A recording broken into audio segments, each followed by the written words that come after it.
힘든 하루를 보낸 당신에게, 위로가 필요한 당신에게 보내는 따뜻한 이야기. 하루 쉼표.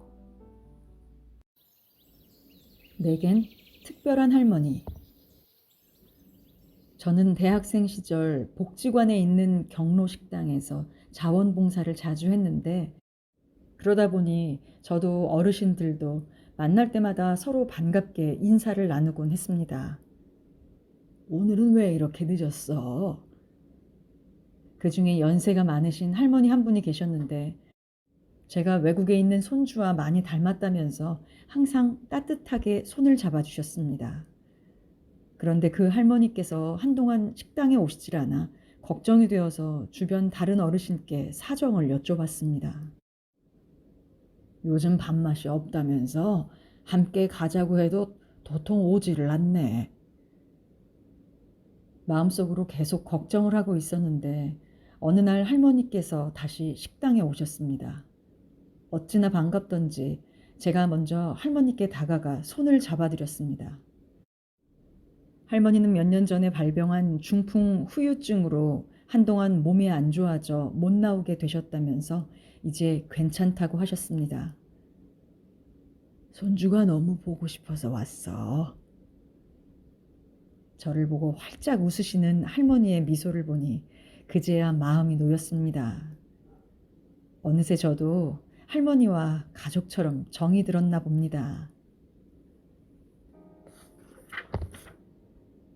엘리베이터에서 어르신들과 마주쳤을 때 먼저 따뜻한 미소로 마음의 인사를 드려보면 어떨까요? 상냥한 눈빛과 미소만으로도 우리 주변의 어르신들의 지친 마음을 위로할 수 있습니다.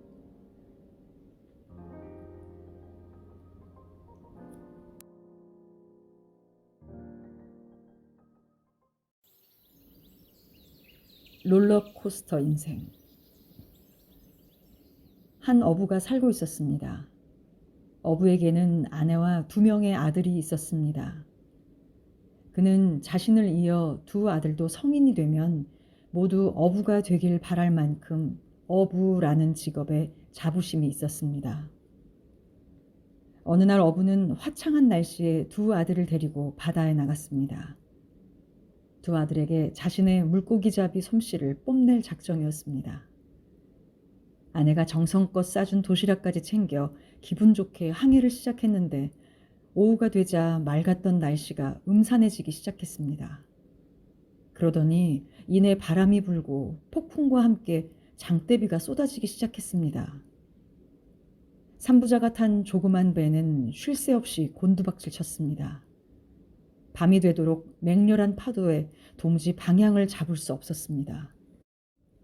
조금 남았던 희망마저 절망으로 바뀌는 순간 둘째 아들이 소리쳤습니다.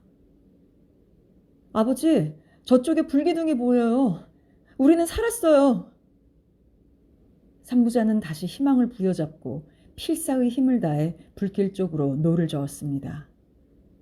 가까스로 포구에 도착한 삼부자는 기뻐 어쩔 줄 몰랐습니다. 포구에는 가족들을 걱정하며 마중 나온 아내의 모습도 보였습니다. 그런데 뭔가가 이상했습니다. 무사히 돌아온 삼부자의 모습에 환성을 지르고 한 걸음에 달려올 줄 알았던 어부의 아내는 안절부절 못하고 있었습니다. 어부가 아내에게 물었습니다. 당신은 우리가 이렇게 살아 돌아왔는데 기쁘지 않소?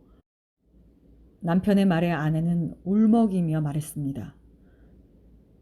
여보, 사실 오늘 저녁에 우리 집 부엌에서 불이 나 집이 그만 다 타버렸어요. 저만 가까스로 살아남았어요. 미안해요. 그러니까 삼부자가 구원의 빛으로 여기며 반가워했던 불기둥은 사실 어부의 집이 타는 불기둥이었던 것입니다. 어부는 아내에게 다시 말했습니다.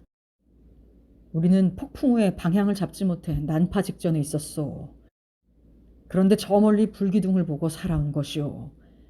너무 상심하지 마오. 그 덕에 우리가 이렇게 살아 돌아왔고 당신도 무사하지 않소. 그것으로 됐소. 집이야 다시 지으면 되지. 우리네 인생은 그야말로 롤러코스터와 같습니다. 햇볕이 쨍쨍 내리쬐는 맑은 날이었다가도 갑자기 바람이 불고 장대비가 쏟아지기도 하고, 너무 캄캄해서 아무것도 볼 수 없는 밤이었다가도 금세 해가 동트는 아침이 되기도 합니다. 이렇게 알 수 없는 게 우리 인생이라지만 분명한 건 절망 끝에는 희망이 있다는 것입니다.